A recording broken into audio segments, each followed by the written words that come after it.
अब यसको सिद्धान्तहरू इतिहास धेरै लामो छ। केही चाहिँ व्यक्तिगत कारणले यो नातागोताको मुद्दा पर्दा या आफूले धेरै चिनेको मानिसकोबाट प्रभावित हुन्छु कि भन्ने न्यायाधीशलाई लाग्यो भने न्यायाधीशले म यो नहेरौँ भनेर भन्छन्। हाम्रै सर्वोच्च अदालतले पनि मेरो अनुभवमा एउटै जिल्लाको रहेछ भने पनि छोड्या छ। बाबा सनफ्लावर ओइल, शुद्धता यसमै भेटिन्छ। स्वयं अहिलेको प्रधान न्यायाधीशले शमशेर जबरा विपक्षी भएको या पक्ष भएको मुद्दा आयो भने म नहेरौँ भनेर उहाँले हट्ने गर्नुभएको छ। त्यो मान्छे चिने पनि नचिने पनि अरू सर्वसाधारणलाई त्यो नातागोताको मान्छेको हेर्यो कि भन्ने आशंका नहोस् भनेर स्वच्छ न्यायको लागि। यसको अर्थ के हो भने साँच्चीकै स्वार्थ नबाजिए पनि बाजिन्छ कि भन्ने बाहिर मान्छेलाई आशंका लाग्यो भने हेर्दैनन्, हेर्नु हुँदैन भन्ने मान्यता छ। त्यसपछि अब हामी कहाँ मुद्दा छिन्ने समयभन्दा न्यायाधीशको बढुवा चाहिँ चाँडो हुने हुनाले कहिलेकाहीँ जिल्ला अदालतमा छिनेको मुद्दा ती न्यायाधीश सर्वोच्च आइपुग्दा पनि नआएको हुनसक्छ। तर पछि आफूले जिल्लामा या उच्च अदालतमा छिनेको मुद्दा चाहिँ आयो भने या कुनै आदेश गरेको छ भने म हेर्दिनँ भनेर न्यायाधीशहरूले आफै पन्छिन्छन्। किनभने उसले त एकचोटि बोलिसक्यो नि, एकचोटि एउटा निर्णय दिइसक्यो त्यो मुद्दामा। म तह फेरिएँ त्यस कारणले म अर्को हुन्छु भन्न पनि मिलेन होइन। त्यो गलत छ कि भनेर सच्याउनलाई चाहिँ सर्वोच्चले हेर्ने। अब आफ्नै फैसला आफै हेर्न आयो भने के हुन्छ? निसन्तान सम्बन्धी विभिन्न समस्याको सफल उपचार अब नेपालमै सम्भव छ। वात्सल्य नेचुरल आइभीएफ। त्यसै गरी हामी कहाँ कतिपय वकिलहरूबाट न्यायाधीश हुनु पुग्छ होइन। अनि आफूले वकिल हुँदा हेरे मुद्दा पर्यो भने त हेर्नु भएन नि होइन। किनभने त्यो नैतिकताले नि मिल्दैन, न्यायको स्वच्छताको सिद्धान्तले पनि मिल्दैन। म अधिवक्ताबाट महाधिवक्ता भएँ। मैले बहस गरेँ कुनै मुद्दामा सरकारले सर्वोच्चमा पुनरावलोकन हाल्न बाँकी रहेछ अथवा पुनरावेदन गर्न बाँकी रहेछ भने त्यसमा पुनरावेदन गर्ने कि नगर्ने भनेर अन्तिम निर्णय गर्न महाधिवक्ता आयो भने मैले हेर्न मिलेन र म हेर्दैन थिएँ। त्यस्तै वकिलकै हिसाबले पनि मेरो के नियम छ भने मेरो महाधिवक्ताको पदमा नियुक्ति भएको मितिदेखि मैले राजीनामा गरेको मितिसम्मको करिब 4 वर्षको बिचको सरकारी मुद्दा कुनै लिएर आएर सरले अब बहस गरिदिनु पर्यो सरकारको विरुद्धमा भन्यो भने मैले हेर्दिनँ। यद्यपि त्यो मुद्दा मैले छोएको पनि नहुन सक्छ, तर म महाधिवक्ता थिएँ। अब राज्यभरिको कसैले कुनै वकिलले कुनै बेला त्यही विषयमा पनि सोधे हुनसक्छ होइन। त्यो नभए पनि मेरो नामबाट त पर्छ, त्यसैले मैले हेर्दिनँ। त त्यस्तै न्यायाधीशहरूले अलिकति पनि आफूलाई त्यहाँ संलग्नता देखियो भने अनि आफ्नो नाताको मान्छे वकिलै पर्यो भने पनि हेर्दैनन्। त यो स्थापित र सर्वस्वीकृत सिद्धान्त हो। अब अहिले उठेको चाहिँ अस्ति अब निवेदक तर्फबाट उठाएको कुरा चाहिँ पहिलो पटक बेन्च गठन भएपछि खास गरिकन बमकुमार श्रेष्ठ न्यायाधीशको विषयमा हामी निवेदक पक्षबाट खास गरी माओवादी र एमालेको समूह माधवजीहरूको समूहको तर्फको वकिलहरूले प्रश्न उठाउने भएपछि हाम्रो एउटै रिट निवेदन छ अनि हामीहरूले पनि उठायौँ। त्यसमा के उठेको भने एमाले र माओवादी पार्टी जुन फुट्यो त्यो फुट्ने परिणाम निस्किने पार्टी फुट्ने कि नफुट्ने मुद्दा थिएन, पक्ष विपक्ष पनि त्यसरी थिएनन् हैन। तर मुद्दा फैसला गर्दा उहाँहरूले पार्टी चाहिँ एकीकरण भएको मिलेन, एकीकरण हुनु अगाडि दुईटा पार्टीको आफ्नो जे हैसियत थियो त्यो स्थापित हुन्छ भनेर भनिदिनु भयो। अब त्यसैलाई मानेर ती पार्टीहरूले या पार्टीका तर्फका वकिलहरूले अहिलेसम्म पनि त्यो फैसलाले फुटाएको भनिरहेछन् त। आम जनमानसमा मात्रै होइन कि ती पार्टीका कार्यकर्ता नेताहरू सबैमा सर्वोच्च अदालतले फुटाइदियो भन्ने परेको छ हैन। अब त्यही मध्येको अहिलेको मुद्दामा आएका छन्, फुटेको परिणामवाला जो छन् र यत्रो विवाद भइरहेछ। अब त्यो कारणले यदि उहाँको इमान्दारीमाथि योग्यतामाथि कसैको शङ्का छैन, राम्रो जज हुनुहुन्छ, त्यस्तो समस्या होइन। तर जो परेको छ नि बाहिर फुटेको चाहिँ परिणाम चाहिँ त्यही मुद्दाबाट भएको छ भनेपछि कहीँ अब त्यहाँ त अहित भएको छ फुटेर, अब पनि अहित हुन्छ कि कतै भन्ने आशंका अब पार्टीका नेताहरूले गरे उहाँहरूको वकिलहरूलाई। उहाँहरूले हामीहरूलाई भन्नुभयो अब तपाईँहरूलाई त्यो लाग्छ भने हामीले पनि एउटै निवेदन हो हैन। त्यस कारणले सैद्धान्तिक कुरा म गर्छु भने उहाँहरू जस्तो हिसाबले भनिनु मैले। तर हामीले सबैले के भन्यौँ भने हामीले उठेका कुरा राखिदिने कर्तव्य मात्र निर्वाह गरे हो, बस्ने या नबस्ने श्रीमानकै सम्बन्धित श्रीमानकै स्वविवेकमा छाडिदिन्छौँ भनेर हामीले यति भने हो। हामी चाहिँ त्यो दिन उहाँहरूले बस्छु भन्नुभयो भने हामी बहस गर्ने भनेर आएको। हाम्रो पाठ हामीले गऱ्यौँ, न्यायाधीशको पाठ न्यायाधीशले म निष्पक्षपात गर्छु भन्ने उहाँहरूलाई लागिसकेपछि हाम्रो फेरि अब्जेक्सन हुँदैन। हामीले अगाडि पनि भनेका थियौँ, त्यो दिन पनि हामी त्यसै गरी तयार भएर गएका थियौँ।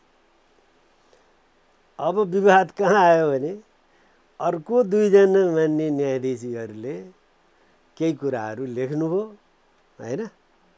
उहाँहरूले लेखेको कुराले अब दुईजना हट्ने भएपछि हैन, उहाँहरूले भनेका कुराहरू सबैमा सहमत म छु भन्ने होइन है। हामी कानुन व्यवसायीहरूको बिचमा पनि विमति हुनसक्छ छ कि उहाँहरूले जसरी लेख्नुभयो। अब हाम्रो त हामीले रेकुजल जुन चाहिँ हट्नुपर्ने भने हो हैन, तेजबहादुर श्रीमानकोमा त त्यो पनि धेरै थिएन हैन। मूलत उठेको बमकुमार श्रेष्ठ श्रीमानकोमा त्यो बेन्चमा लिड उहाँ नै हो, सिनियर हैन। यति कारणले उहाँहरूले हट्दैन भनेपछि हामीले उठाएको पाठ त सिद्धियो कि होइन। अब हामीसितको विवाद छैन। अब जे प्रश्न माननीय दीपक श्रीमान र चाहिँ माननीय आनन्द श्रीमानले उठाउनु भयो त्यो चाहिँ उहाँहरूको र अदालतको आन्तरिक विषय पर्यो है। उहाँहरूले लेखेको। अब सही वा गलत उहाँहरूले लेख्नुभयो, उहाँहरूलाई लाग्यो होइन। अब उहाँहरूको आदेश ठिक छ कि छैन, यो परम्पराको हिसाबले के हुन्छ, अन्त यस्तो छ कि छैन, यो विवाद बौद्धिक बहस भइरहन सक्छ। त्यो जुन आदेशमा चाहिँ 5 जनाको साइन हुनुपर्नेमा 5 जनाको थिएन, छुट्टै राय थियो। अनि यस्तो खालको राय चाहिँ हाम्रो न्यायपालिकामा एकदमै नयाँ हो भनेर प्रश्न उठ्यो। त्यसलाई प्रधान न्यायाधीशले ओन गर्नु भएन भन्ने पाइँदैन प्रश्न उहाँले त्यसलाई भनिदिनु न। हुन्छ, प्रधान न्यायाधीशले, मैले अस्ति बहसमा पनि उठाएको छु, त्यो भनेको छु, उहाँले अध्यक्षता गरिरहेको इजलासमा 2 जना सहयोगीले हामी हेर्छौँ भन्नुभयो। अब 2 जनाले हेर्दैनौँ भने होइन, परिणाम त यति न हो। त्यो भनिसकेपछि अब उहाँले आफ्नो राय लेख्नुपर्छ त्यहाँ है। लेख्नु भएको छैन भने त्यो गल्ती भयो, उहाँले त्यत्तिकै छोड्नु मिल्दैन। त्यो बेन्च भङ्ग भयो भन्ने कुरा त्यो उहाँले आदेश गरेर बोल्नुपर्छ। उहाँले यो बौद्धिक उसको लागि भन्नु मिल्दैन। संवैधानिक इजलासमा फैसला गर्न, बहस सुन्न बसेका न्यायाधीशहरूले गरेको राय एकछिनलाई होइन, राय नै मानौँ, तर it is a part of order. आफ्नो आफ्नो आदेश त लेखे त, अब प्रधान न्यायाधीशले लेख्नुपर्छ। अब यसरी यस इजलासका 2 जना माननीय न्यायाधीशहरूले नबस्ने भन्नुभएकोले चाहिँ अर्को इजलास गठन गर्नुपर्ने अवस्था उत्पन्न भयो भनेर उहाँले लेख्नुपर्छ कन्क्लुजन। अनि मात्र त्यो इजलास भङ्ग हुन्छ है, त्यो लेख्नु होला। प्रधान न्यायाधीशले लेख्नुपर्छ। र बौद्धिक छलफलको मात्रै लागि त्यो प्रयोजन हुँदैन। त्यो आदेशको परिणाम देखिनुपर्छ है कि। त्यसलाई उहाँले चाहिँ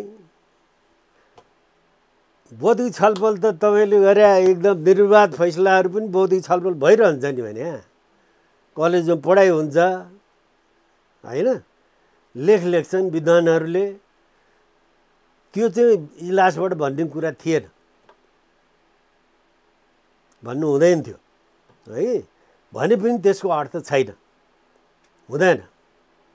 किनभने इजलासमा त त्यो इजलास अब के हुन्छ भन्ने बारे प्रधान न्यायाधीशले लेख्नुपर्छ। जस्तो 2टाले रायबाजी गरे, 2 जना मात्रै हुँदा होइन, रायबाजी भयो भने अब यो फुल बेन्च पेस गर्ने भनेर लेख्दैन। त्यसै गरी त्यो बेन्च के हुने, त्यो मुद्दा अब के हुने भन्ने बारे लेख्नुपर्छ। नलेखे पनि उहाँले बेन्च त अर्को गठन गर्नुभयो, मतलब भङ्ग भयो। उहाँले नलेखी कसरी भङ्ग भयो त, कसरी गठन गरे? मैले बहसमै उठाएको कुरा भनिरहेको छु। म सर्वोच्च अदालत या कुनै पनि अदालतको न्यायाधीशहरूले एक अर्काको, ती सबै बराबर हुन्। सबै न्यायाधीश इजलासमा बसिसकेपछि बराबर हुन्। एउटाले अर्को न्यायाधीशको बारेमा सामान्य सिद्धान्त, मान्यता सबै आधारमा त्यस्तो आक्षेप आउने गरी यो सब गरी बोल्नु हुँदैन, बोलिँदैन है। त्यसले अब मनमुटाव हुन्छ, यी सब कुराहरू त छँदैछ, विभाजन हुन्छ। म जस्तो छु अर्को पनि त्यही मान्यताबाट नियुक्ति भएर आएको हुनाले हामी बराबर छौँ। एक अर्काको चाहिँ इमान्दारीमाथि अथवा योग्यतामाथि अथवा नियतमाथि प्रश्न हुने गरी यो गर्नु हुँदैन भन्ने चाहिँ सर्वमान्य सिद्धान्त हो है। र म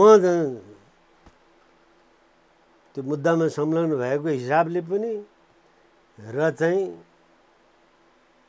अरू एउटा भनौँ न, अब अहिलेसम्मको लामो अनुभवको आधारमा भन्दा पनि त्यो जे भयो अब त्यसलाई हामीले what has been done that can't be undone भन्छ।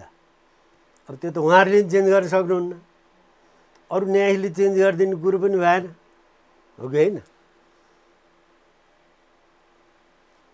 त्यो प्रोसेसको कुरा अब त्यो त्यतिकै रहन्छ। परिणाम चाहिँ अब निर्णय राय सही पनि हुनसक्छ, गलत पनि हुनसक्छ। अब धेरैले गलत भन्लान् होइन, या धेरैले सही भन्लान्, आफ्नो ठाउँमा छ। तर परिणाम चाहिँ त्यो दिनको इजलास जुन थियो त्यो भङ्ग भयो, यति परिणाम हो है। जहाँसम्म हाम्रो लागि छ, अब हामी जसले हेर्छु भनेको छ त उसँग त हेर्न हामी तयार भएर बसेका थियौँ भने, अब हाम्रो लागि चाहिँ उहाँले त्यो लेखेको कारणले हामी निवेदकहरूलाई चाहिँ हामी त्यसलाई विवादमा ल्याउँदैनौँ, ल्याउनु उचित पनि हुँदैन। अब चाहिँ उहाँहरूले अब अर्को तपाईँहरूले त ल्याउनु भएन, तर अरूहरूले चाहिँ कस्तो के भन्यो भने दुई न्यायाधीश अरू होइन। अब त्यो प्रश्न स्टेज आएको छैन अरूले भन्ने होइन, मैले अरूले भने बाहिर बौद्धिक छलफलमा भनिने एउटा पार्ट हो। तर उहाँहरू इजलासमा त्यो मुद्दाको सन्दर्भमा होइन, त्यही मुद्दाको सन्दर्भमा उहाँहरू बस्ने कि नबस्ने, हुन्छ कि हुँदैन भन्ने कुरा अब कि त निवेदकहरूले, अरू थुप्रै निवेदक छन् नि, सबकोबाट त मैले भन्न मिल्दैन होइन। हाम्रो साइडबाट चाहिँ हामीले त्यसलाई विवादमा ल्याउँदैनौँ, किनभने त्यो विवादभन्दा जुन विचाराधीन मुद्दाको विवाद र राष्ट्र जुन पर्खिराखेको छ त्यो हाम्रो लागि इम्पोर्टेन्ट हो। होइन, कतिपय निवेदकहरूले नै पनि के भन्नुभयो भने नेकपाको नाम के अरे यो आफ्नो सहकर्मीको निष्पक्षतालाई प्रश्न गर्दाखेरि न्यायाधीशले नेकपाको नाम सम्बन्धी विवादकै बाई प्रडक्ट मुद्दा चाहिँ यो प्रतिनिधि सभा विघटनको मुद्दा हो भनेर उहाँहरूले राय दिइसक्नु भएको छ। त्यही भएर अब यो मुद्दा हेर्न मिल्दैन, उहाँहरूले उहाँ अलग बस्नुपर्छ भनेर प्रश्न उठाउनु भयो। होइन, त्यो चाहिँ स्वाभाविक प्रश्न होइन र?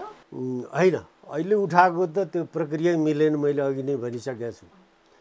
अब जुन दिन अब होइन अब उहाँहरू हट्ने कसरी त होइन, हट्ने या बस्ने निर्णय गर्ने चरण कुन हो त्यो बुझ्नु पऱ्यो क्या। अब पहिले त हाम्रो लागि छलफल हुन्छ त्यहाँ होइन, अनि विपक्षीलाई झिकाउँछ। हाम्रो छलफल हुँदा नै 30वटा निवेदकमध्ये कसैले उठाउन सक्छ। उठाइसकेपछि अनि उहाँले जसरी दुईजनालाई हामीले अगाडि बस्ने नबस्ने तपाईँले निर्णय गर्नुहोस् भन्यौँ, त्यस्तै अरूले भन्न पाउँछ।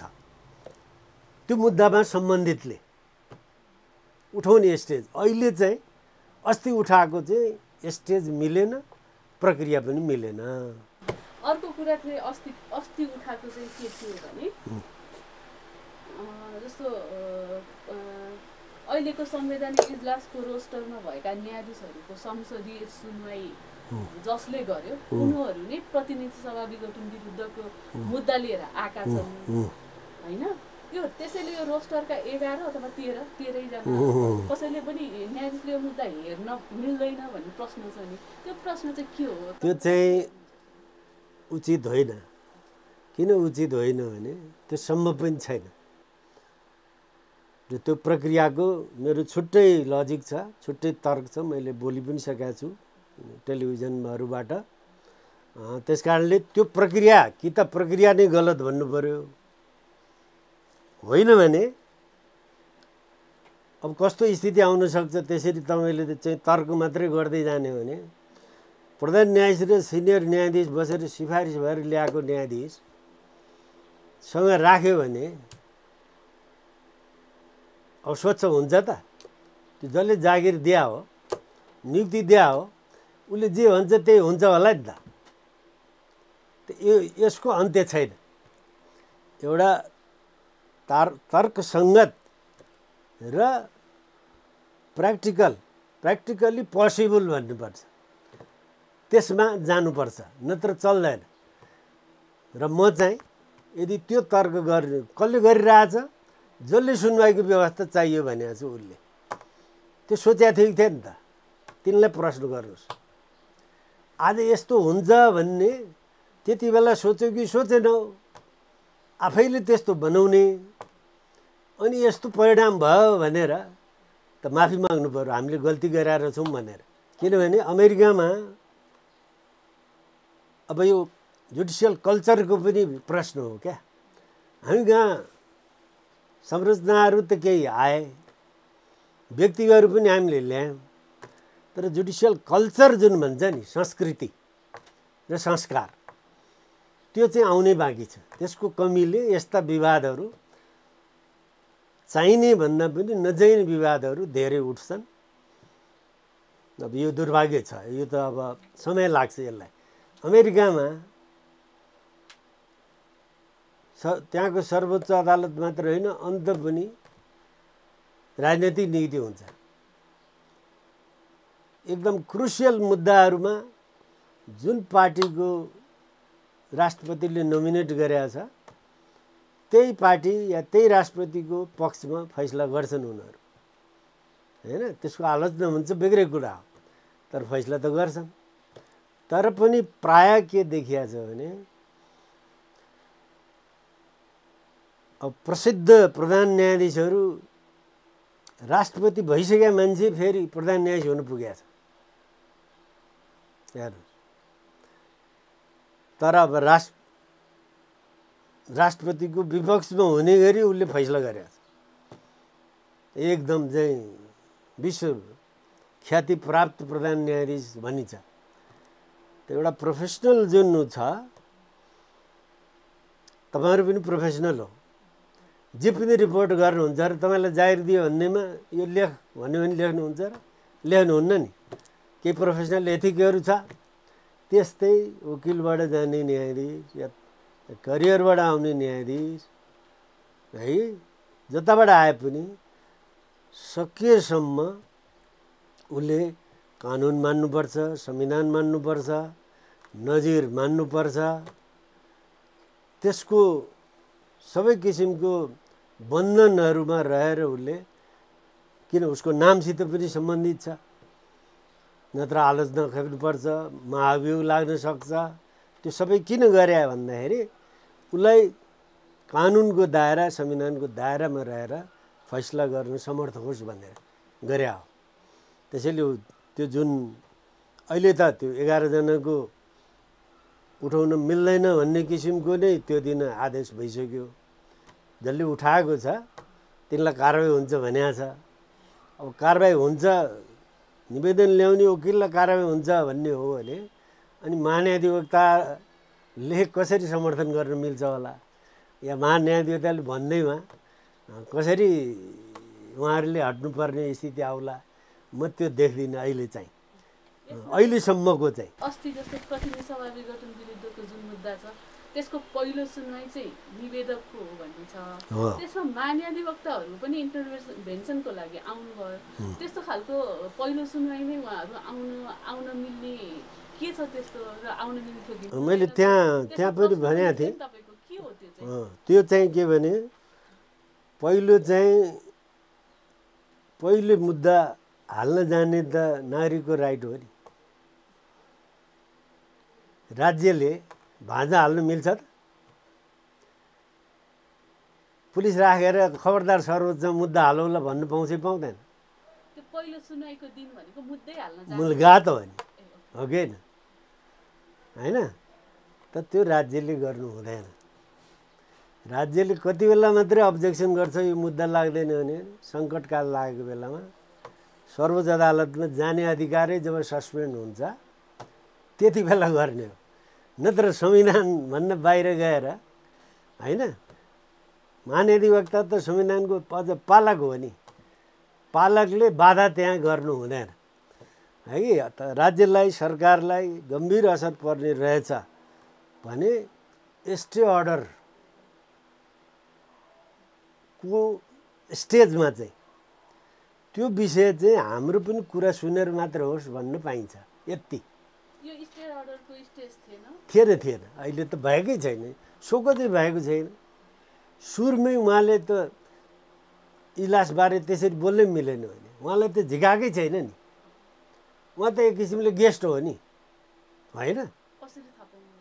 कसरी थाहा पाउनु हो त्यही त यो सब कुराहरू पनि छँदैछ ल जानकारी राखेर आयो भने त्यो बहस भएर सोकज हुन्छ कि हुँदैन हुँदैन भन्यो भने त उनलाई बोल्ने झन् ठाउँै भएन नि होइन अदालतले नै हुँदैन भनिदियो तर अब सोकज हुन्छ भनेर स्टे अर्डरको बहस जब गर्छौँ हाम्रो साइडले अनि उसले उठेर स्टे अर्डरको बारे अहिले निर्णय हुने हो भने हामीले बहस गर्न पाऊँ भनेर निवेदन दिनुपर्छ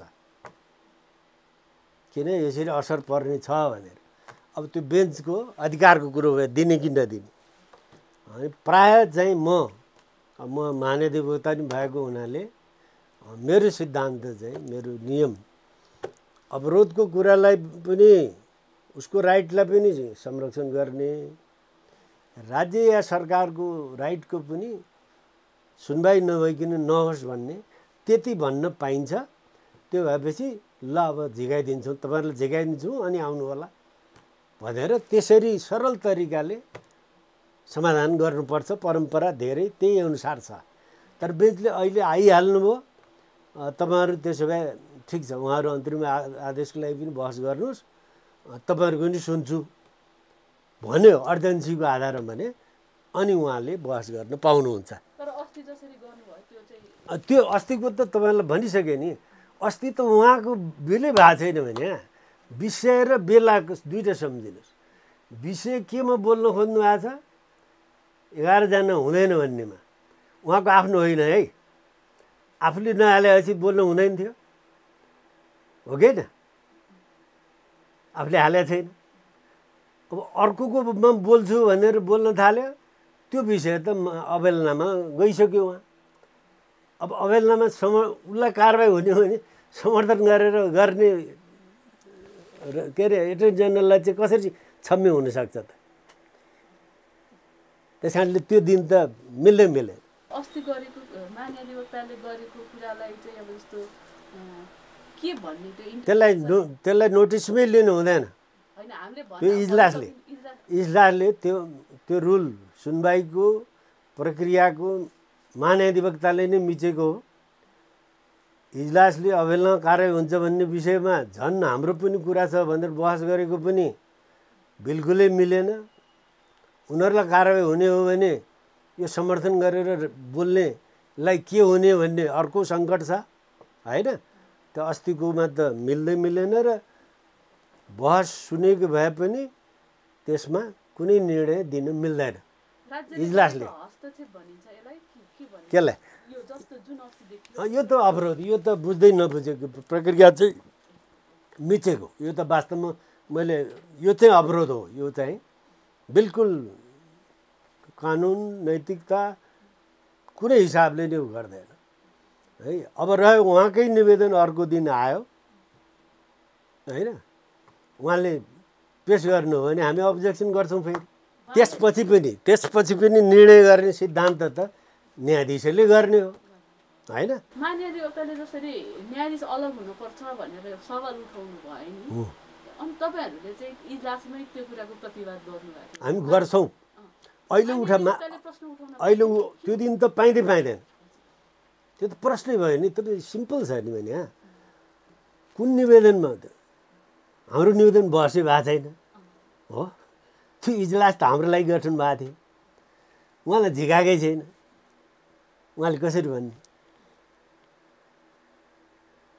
त्यही निवेदन पनि उहाँको त हुँदै होइन र त्यो निवेदन प्रेसै छैन दुईवटा प्रश्न तेस्रो त्यो निवेदन त अवहेलनामा दर्ता हुनु के अरे गर्ने भनिसक्यो बेन्चले अब आफूले अवहेलना भनिसकेको विषयमा फेरि अर्कोले चाहिँ बोल्न पाउँछ त एउटा चाहिँ रोस्टरलाई नै हेर्न मिल्दैन भनेको भएर यसले अवरोध गर्छ भनेर अवहेलना भनिएको हो अर्को चाहिँ उहाँहरूले उठाएको 2 जना न्यायाधीशहरूले चाहिँ होइन त्यो बाइ प्रोडक्ट भनिसक्नु भयो त्यही भएर अलग होइन त्यो त उहाँ झिकाएपछि भने यो छुट्याउनुहोस् न भने त्यो भन्न अहिले त त्यो दिन त भन्नै पाइँदैन नि भने तपाईँले चाहिँ यसरी राज्यको प्रतिनिधि भएको महाधिवक्ताले चाहिँ न्यायाधीशहरू अलग हुनुपर्छ भनेर भन्न मिल्दैन यसले चाहिँ राज्यले नै भनेको त्यो अर्को दिन हो त म अर्को दिन भन्छु। त्यो के हो भनिदिनु। त्यो चाहिँ मैले अब त्यहाँ अस्ति पनि भन्नुभएको थियो। अस्ति त भन्नु पर्यो त्यो अवरोध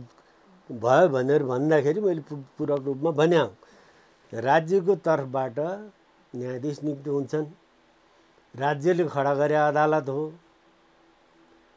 अब राज्यले नै आएर यो न्यायाधीश चाहिँ हुँदैन मलाई आशंका छ भन्यो भने के मेसेज जान्छ त? अनि तपाईँ हामी कसरी जाने त? ल भन्नु त। सरकार त विरोधी चाहिँ उसले गरे न्यायाधीश कुनैबाट पनि हुँदैन मैले भन्नुपर्ने? कति ठुलो तपाईँको चाहिँ फिलोसफी छ क्या, त्यो बुझ्नुहोस् भनेको है। त्यहाँ बडालजीलाई के लाग्छ, अग्निजीलाई के लाग्छ सवाल होइन भने how the state should behave.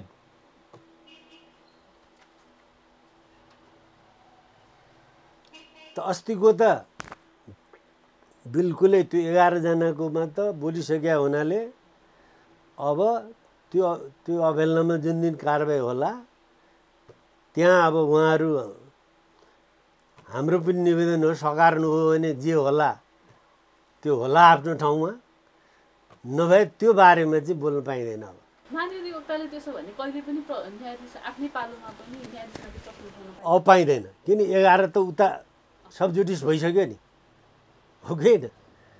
त्यही दिन बोलेर अझ सबजुडिस बनाइसक्नुभयो नि होइन।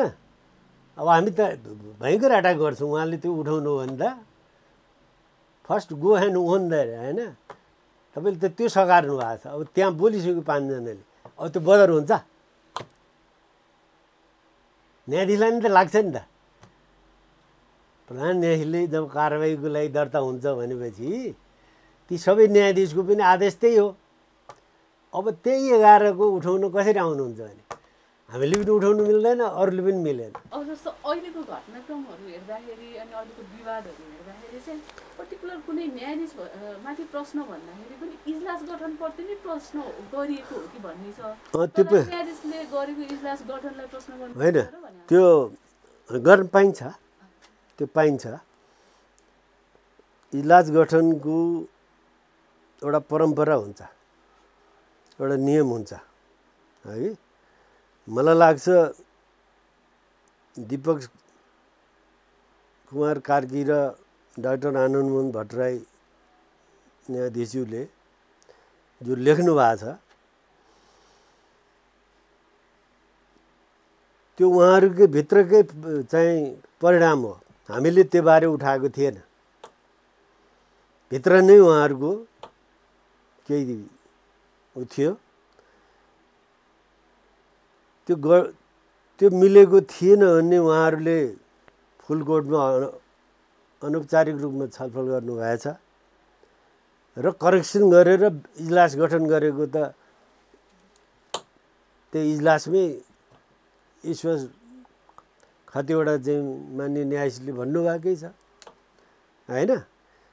त्यसैले मैले प्रधान न्यायाधीशले गरेको कुरामा विवाद हुने गरी गठन गर्नु हुँदैन, उहाँलाई अधिकार छ। तर आफ्नो कलिगहरूमै विवाद हुने गरी या बाहिर पनि चाहिँ खास मान्छे चाहिँ राखियो भन्ने किसिमको इम्प्रेसन होइन, आशंका हुने गरी गठन गर्नु हुँदैन। र सबभन्दा म तपाईँलाई एउटा अर्को महत्त्वपूर्ण कुरा भन्छु, नेपालमा हाम्रो हाइएस्ट पदाधिकारीहरू पनि प्रधानमन्त्री, राष्ट्रपति, महान्यायाधिवक्ता, प्रधान न्यायाधीश त्यो इन्स्टिट्युसन हो भन्ने बुझ्नुपर्छ। प्रधान न्यायाधीशलाई दिएको अधिकार, प्रधानमन्त्रीले दिएको अधिकार भनेको इन्डिभिजुअल केपी ओली या प्रधान न्यायाधीश चोलेन्द्र शमशेर राणालाई दिएको व्यक्तिगत अधिकार होइन, त्यो इन्स्टिट्युसनल पावर हो। अब इन्स्टिट्युसनल पावर पर्सनल लाइकिङ या डिसलाइकिङमा गर्न थाल्यो भने के हुन्छ?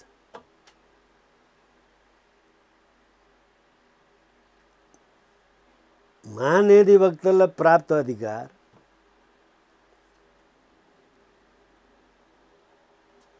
त्यो त सार्वजनिक अधिकार हो नि। व्यक्तिगत उसमा प्रयोग गर्न थाल्यो भने त विवाद उठ्छ र नेपालमा भएको त्यही हो। म चाहिँ के मान्छु भने व्यक्तिगत रूपमा मैले गर्न मिल्ने कुरा महाधिवक्ताको हैसियतले सबै गर्न मिल्छ। मैले त अंशबाट पाएको पद त होइन नि, त्यो संविधानले दिएको मेरो सिद्धान्त हो। यदि मैले शपथ लिएको पदको गरिमा राख्न सक्दिनँ भने मलाई त्यो पदमा बस्ने अधिकार छैन। म कुनै पनि समय दाइनौ त मेरो खल्तीमा हुन्थ्यो। नो कम्प्रोमाइज है। अब यहाँ गरे र गरिराखेका छन् र गडबडको स्रोत त्यही हो। अहिले जस्तो तपाईँले अहिले देखेको जुन समस्या वा विवाद भन्ने कुरा छ नि, त्यो अहिलेकै मात्रै भन्दा पनि अलि पहिलादेखिका असन्तुष्टिहरू न्यायालयभित्र र बाहिरभित्रबाट आएको असन्तुष्टिहरू त्यो लाग्छ कि तपाईँलाई यसको भनेको अहिलेकै हो भन्ने लाग्छ कि यसको विवादको जड अरू नै अन्त्य छ? होइन, भित्र नै मैले बोल्दाखेरि पनि भने श्रीमानहरू भित्रको समस्या हो भने श्रीमानहरूले समाधान गर्नुहोस्। सक्नुहुन्न, सहयोग चाहियो बारको भने हामी बार मार्फत गर्छौँ, किन समस्या साझा हो, परिणाम सबैले भोग्नुपर्छ। अब अरू विवाद गर्ने झगडियाहरूको इन्साफ गर्न बसेर न्यायाधीशले झगडा गर्न थाल्यो भने के हुन्छ ल है? काठमाडौँ सानो छ, सबको कुरा प्रायः सबैलाई थाहा हुन्छन्। कसरी बेन्च चाहिँ गठन भइराखेको छ भन्ने कुरा मुद्दाको पक्ष र विपक्षले त बुझ्छन् भने हामी वकिलले बुझ्दैनौँ होला।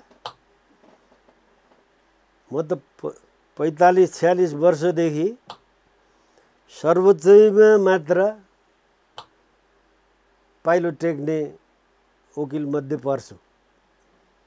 सुरुदेखि मैले बेहोरेको प्रधान न्यायाधीशको सङ्ख्या 25 नागिसक्यो। हेर्नुहोस्,